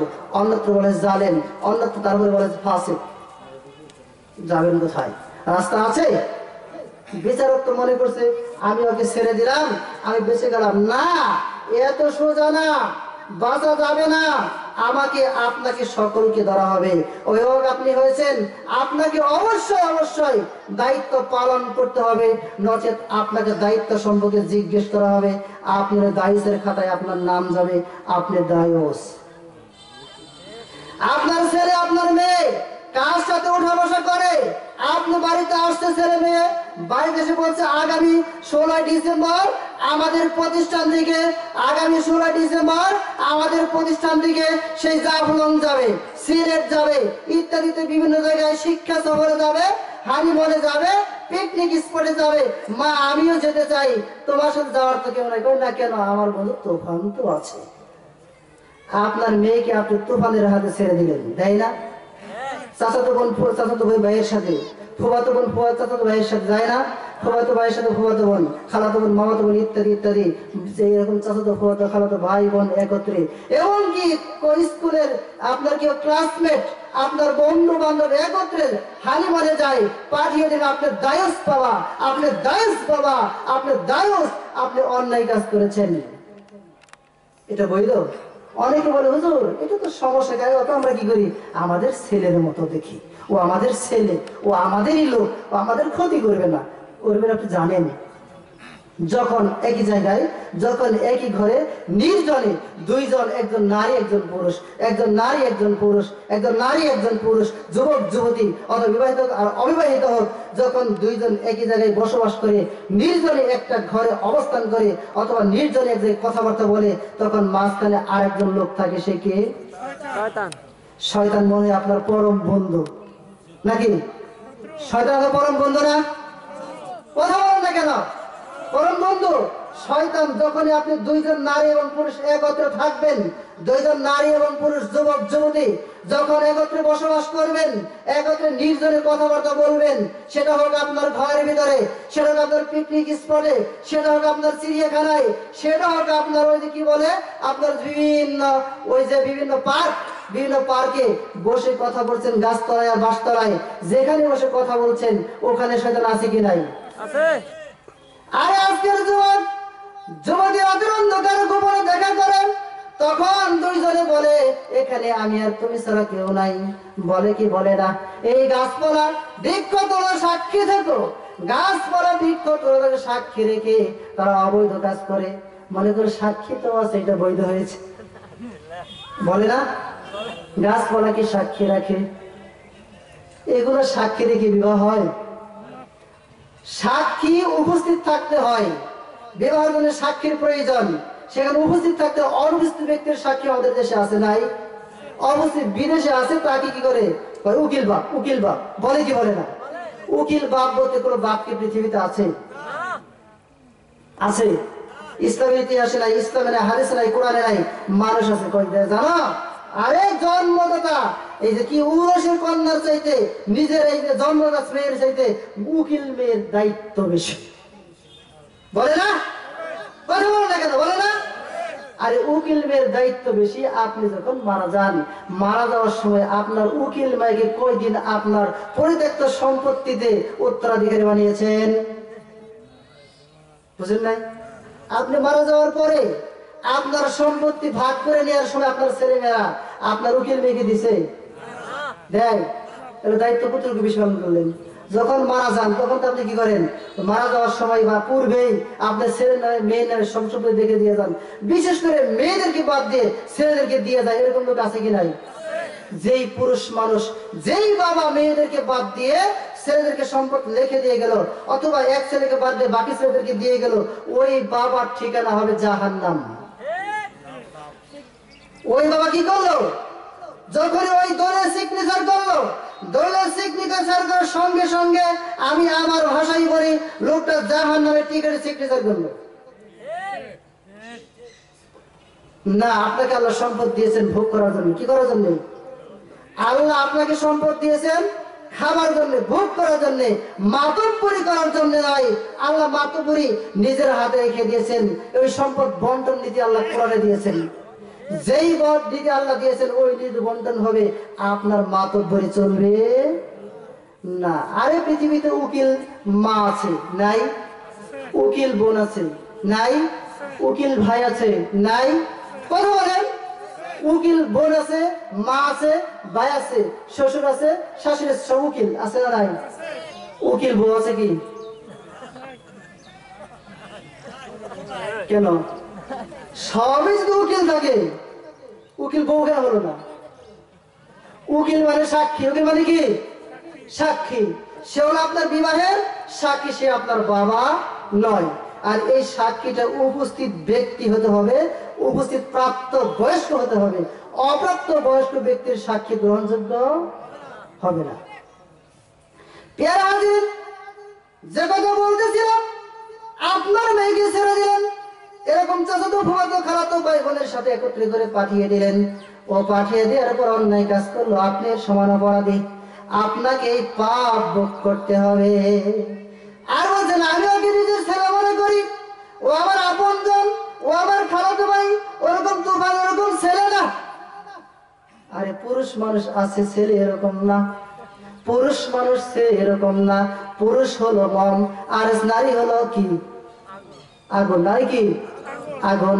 নারী পুরুষ যখন একত্রে বসবাস করে, একই জায়গায় নির্জনে নিরিবিলি পরিবেশে কথা বলছে, উঠা বসা করছে, এমন অবস্থায় যদি কয় যে আমার ভাতিজা খুব ভালো মানুষ, আমার ভাইগিনা খুব ভালো মানুষ, আমার ভাইয়ের ছেলে খুব ভালো মানুষ, এরকম যদি কেউ বলে, ওই ছেলে যদি বলে যে না আমি একে বোনের মতো দেখি, বলে কি বলে না? এ আমার বোনের মতো, ও আমার মায়ের মতো, ও আমার ফুপুর মতো, আমার খালার মতো ইত্যাদি বলে কি বলে না? এগুলা বলে তারা সমাজে আজকে কলুষিত করছে। এই কাজগুলি করে তারা করে যাচ্ছে, বলে যাচ্ছে, আর বলছে ওরকম ছেলে না। যদি কোনো পুরুষ মানুষ একই জায়গায় বসবাস করে, তার ভিতরে যৌন উত্তেজনামূলক কথাবার্তা না হয়, এরকম ভাব যদি না হয়, আমি আপনাকে বলতে চাই আপনাকে ডাক্তার দেখাতে হবে। আপনাকে যৌন বিষয়কে ডাক্তার দেখাতে হবে, আপনি রোগী। কি বুঝেন নাই?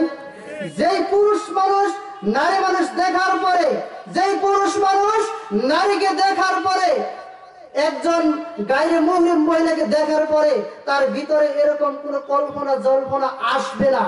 তারপর আবার নির্জনে বসে আছে, কল্পনা জল্পনা আসে নাই, নির্জনে বসে থেকে ওকে ডাক্তার দেখাতে হবে, কারণ ও রোগী, সুস্থ মানুষ না। ঠিক বেশি বলতে সাহস পাচ্ছেন না, ভয় পাচ্ছেন নাকি? আমি বলছি ধরলে আমাকে ধরবে, আপনাকে ধরবে না। বাইরে গেলে এই যুবক যুবতীরা বা এরকম গার্জিয়ানরা ধরলে আমাকে ধরবে, আপনাকে ধরবে। একটু ঠিক বলেন, ঠিক বলেন।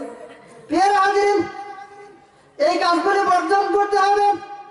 আসলে আল্লাহর নবী সাল্লাল্লাহু আলাইহি ওয়াসাল্লাম বলছেন যে আন আবি হুরায়রা রাদিয়াল্লাহু আনহু قال قال رسول الله صلى الله عليه وسلم ثلاثة لا يكلمهم الله يوم القيامة ولا يزكيهم قال أبو معاوية ولا ينظر إليهم ولهم عذاب أليم شيخ الزاني وملك الكذاب وعائل مستكبر আবু হুরায়রা রাদিয়াল্লাহু আনহু বলেন রাসূলুল্লাহ সাল্লাল্লাহু আলাইহি ওয়াসাল্লাম বলেছেন তিন শ্রেণীর লোকের সঙ্গে আল্লাহ কিয়ামতের দিন কথা বলবেন না।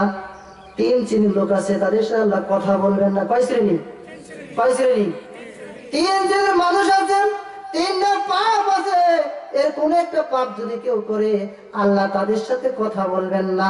শুধু তাই না, ওয়ালা ইউযাক্কিহিম, আল্লাহ তাদেরকে পবিত্র করবেন না, তাদেরকে ক্ষমা করবেন না। ওয়াকাল আবু মুআবিয়া ওয়ালা ইয়ানজুরু ইলাইহিম ওয়া লাহুম আযাবুন আলীম। শুধু তাই নয়, আবু মুআবিয়ার বর্ণনায় আছে আল্লাহ তার দিকে রহমতের দৃষ্টিতে তাকাবেন না এবং তাদেরকে ক্ষমা করবেন না। তাদেরকে কথা বলবেন না, যন্ত্রণাদায়ক কঠিন আযাবের ব্যবস্থা করে রেখেছেন। তারা যন্ত্রণাদায়ক আযাব ভোগ করবেন, তারা শাস্তি ভোগ করবেন। কয়টা পাপ? তিনটা। তিনটার একজনের মধ্যে একত্রে থাকতে হবে না। তিনটার যে কোনো একটা যদি কারোর মধ্যে থাকে তাহলে তাদের জন্য এই শাস্তি। এক নাম্বার, আল্লাহ তাদের সাথে কথা বলবেন না। দুই নাম্বার, তাদেরকে ক্ষমা করবেন না। তিন নাম্বার, তাদের সাথে তাদের রহমতের দিকে তাকিয়ে দেখবেন না। তাদের জন্য আযাব, তাদের জন্য জাহান্নাম প্রস্তুত করে রেখেছেন। এক নাম্বার শাইখুজ জানি, বৃদ্ধ জেনাকার যারা, বৃদ্ধ বয়সে যারা জেনা করে তারা। তবে যুবক বয়সে করলে কিন্তু আর ক্ষমা হবে না, তাদের পাপ হবে। পাপ হবে না? যুবকরা মনে করেছেন হুজুর আপনি বললেন বৃদ্ধ লোকের জন্য, না, সবার জন্যই। তারপরে কি বৃদ্ধদের কথা এখানে আল্লাহর নবী সাল্লাল্লাহু আলাইহি ওয়াসাল্লাম বিশেষভাবে উল্লেখ করেছেন। দুই নাম্বার মালিকুল কাজ্জাব। দুই নাম্বার কি? মিথ্যাবাদী শাসক। যেই শাসক মিথ্যা কথা বলে, যেই শাসক ওয়াদা ভঙ্গ করে, যেই শাসক অন্যায়কে সাপোর্ট করে, ওই শাসকের উপর আল্লাহর আযাব থাকবে। তাদের সাথে আল্লাহ কথা বলবেন না, তাদের উপর আল্লাহ তাদেরকে পবিত্র করবেন না এবং তাদের দিকে তাকিয়ে দেখবেন না। তিন নাম্বার, আল্লাহ বলছেন যে অহংকারী দরিদ্র ব্যক্তি। দরিদ্র মানুষ কিন্তু অহংকার বেশি, দরিদ্র মানুষ কিন্তু গৌরব বেশি, এদেরকে আল্লাহ ক্ষমা করবেন না। প্রিয় হাজিরিন, এই কাজগুলি করা যাবে না। আজকে দেখুন আমরা কিভাবে অন্যায় অপকর্মের সাথে জড়িত, কত রকমের অন্যায় কাজ আমরা করি, তার শেষ নেই। আল্লাহ নবী আরো বলছেন যে এমন কিছু মানুষ আছে যে যারা বলে যারা মুসলিম, যারা মুসলমানদের রক্ত হারাম নয়, যারা লা ইলাহা ইল্লাল্লাহ সাক্ষ্য দেয়, যারা সাক্ষ্য দেয় আশহাদু আল্লা ইলাহা ইল্লাল্লাহ ওয়া আন্না মুহাম্মাদুর রাসূলুল্লাহ, যারা এই সাক্ষ্য দেয় তাদের রক্ত কোনো মানুষের জন্য বৈধ না, তাদেরকে হত্যা করা যাবে না। আজকে দেখুন, আজকে কালের ভরা মুসলমান, কালের ভরা মুসলিম যারা আল্লাহকে সাক্ষ্য দেয়, মুহাম্মদ সাল্লাল্লাহু আলাইহি ওয়াসাল্লামকে সাক্ষ্য দেয়, আল্লাহর উপর ঈমান আনে, মুহাম্মদ সাল্লাল্লাহু আলাইহি ওয়াসাল্লামের উপর ঈমান আনে, এমন ব্যক্তিদেরকে হত্যা করা হয় কি হয় না? আজকে সমাজে অন্যায় কাজ যারা করে, যারা অন্যায় কাজ করে, তারা এই কাজ এরকম এই অন্যায় কাজ করার কারণে ঈমান ধ্বংস করে দিচ্ছে। এই এমন ব্যক্তি আছে কি নাই? আছে। আর এদের জন্য আল্লাহ কি করেছেন? এই ঈমানদার যারা সাক্ষ্য দেয় আশহাদু আল্লা ইলাহা ইল্লাল্লাহ ওয়া আন্না মুহাম্মাদুর রাসূলুল্লাহ, এমন ব্যক্তিকে হত্যা করা যাবে না। এদেরকে হত্যা যারা করবে তারা অন্যায় কাজ করবে। এমন তিন শ্রেণীর লোক আছে, এমন তিন শ্রেণীর লোক আছে যারা আপনার এই তিন শ্রেণীর লোক। এক নাম্বার হলো এমন মানুষ যে বিবাহ করার পর জেনা করে, তাকে রজম করে হত্যা করতে হয়। যে বিবাহের পরে জেনা করা, এই লোককে রজম করে হত্যা করতে হবে। দুই নাম্বার এমন ব্যক্তি যে আল্লাহ এবং তার রাসূলের বিরুদ্ধে আচরণ করে, বিরুদ্ধে অবস্থান নেয়, আল্লাহ এবং তার রাসূলকে ব্যঙ্গচিত্র করে, আল্লাহ এবং তার রাসূলের মূর্তি তৈরি করে, আল্লাহ এবং তার রাসূলের বিরুদ্ধে কথা বলে, তার বিরুদ্ধে পজিশন নাই, তাদের জন্য জাহান্নাম। তারা কি করবে? অন্যায় কাজ করবে। যারা অন্যায় কাজ করলো তাদেরকে আপনি ধরেন, যারা অন্যায় কাজ করে তাদেরকে ধরেন। ওরা ইমানদার মানুষকে হত্যা করা যাবে না, তবে 3 শ্রেণীর মানুষকে হত্যা করা বৈধ। তার মধ্যে 1 নাম্বার যারা বিবাহিত জেনাকার, যারা বিবাহিত জেনাকার। 2 নাম্বার যারা আল্লাহ এবং তার রাসূলের বিরুদ্ধে আচরণ করে তাদেরকে হত্যা করতে হবে, এবং আল্লাহ এবং তার রাসূলের বিরুদ্ধে অপোজিশন নাই। 3 নাম্বার এমন ব্যক্তি যে কাউকে হত্যা করলো, হত্যার পরিবর্তে হত্যা। এই 3 শ্রেণীর মধ্যে 2 শ্রেণীর বাঁচার রাস্তা আছে, 2 শ্রেণীর বাঁচার রাস্তা আছে। যারা আল্লাহ এবং তার রাসূলের বিরুদ্ধে আচরণ করে তারা যদি তওবা করে ফিরে আসে তাদেরকে ছেড়ে দিয়ে হত্যা করা যাবে না। আর হলো যারা হত্যা করেছে, হত্যার পরিবর্তে হত্যা, নিহত ব্যক্তির পরিবার যদি ক্ষমা করে দেয় অথবা মুক্তিপণ নেয় তাহলে হত্যাকারী নাজাত পেয়ে যাবে। কিন্তু যারা জেনাকার তাদের নাজাতের কোনো ব্যবস্থা নেই, অনেক লম্বা হাদিস, সেদিকে যাব না। কিন্তু আমি আজকে বলতে চাই, যারা রাসূলের বিরুদ্ধে আচরণ করে তারা কোন পর্যায়ের লোক? যারা মসজিদ ভেঙে দেয় তারা কোন শ্রেণীর লোক? কোন শ্রেণীর লোক? কথা বলতে সাহস পান নাকি? আজকে বাংলার জমিনে দাড়িওয়ালা, টুপিওয়ালা, পাগড়িওয়ালা, জুব্বাওয়ালা ইমানদার সাজা আল্লাহু আকবার তাকবীর ধ্বনি দিয়ে, আল্লাহু আকবার তাকবীর ধ্বনি দিয়ে আল্লাহর ইবাদতখানা মসজিদ ভেঙে দিয়েছে। দেয় নাই? মসজিদ ভেঙে দাড়িওয়ালা, টুপিওয়ালা আল্লাহু আকবার তাকবীর দিয়ে এরা রাসূলের পক্ষের লোক না বিপক্ষের লোক? রাসূলকে অপমান করছে না সম্মান করেছে? তারা আল্লাহর বিরুদ্ধে লোক না পক্ষের লোক? তারা আল্লাহ এবং তার রাসূলের বিরুদ্ধে আচরণ করেছে, তাদের কঠিন সাজা হবে না। ইমানদার সাজলেও প্রকৃতপক্ষে এরা ইমানদার না, তারা প্রকৃতপক্ষে ইমানদার নয়। আর দেখেন তো ইতিহাস গুছিয়ে, আপনি ইতিহাস খুঁজে দেখেন, সারা পৃথিবী থেকে একটা দৃষ্টান্ত দেখান তো আছে কিনা কোন হিন্দুদের ওই উপাসনা ভেঙে দিয়েছে? আছে? এরকম কোন দৃষ্টান্ত আছে কি যে কোন অমুসলিমদের কোন ইবাদতখানা ভেঙে দিয়েছে? কোন খ্রিস্টান তাদের ওই পেগোড়া ভেঙে দিয়েছে? কোন বৌদ্ধ তাদের বৌদ্ধদের উপাসনা ভেঙে দিয়েছে? আছে এরকম দৃষ্টান্ত? নাই।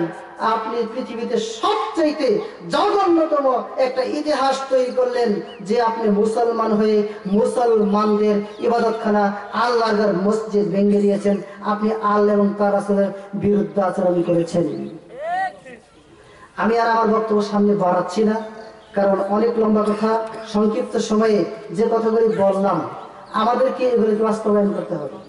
বাস্তবায়ন যদি করতে না পারি, বক্তব্য শুনলে কি আর করলে কি লাভ হবে? বক্তব্য শুনলেও লাভ নেই, করলেও লাভ নেই। আমাদেরকে মানতে হবে এবং তাদের আমল করতে হবে, বুঝতে হবে, আমল করতে হবে। আল্লাহ আমাদেরকে সত্য বোঝার এবং তদ অনুযায়ী আমল করার তৌফিক দান করুন। আমিন। আকুলু কওলি হাযা আস্তাগফিরুল্লাহ লি ওয়া লাকুম ওয়া লিসাইরিল মুসলিমিন। ওয়াসসালামু আলাইকুম ওয়া রাহমাতুল্লাহি ওয়া বারাকাতুহু।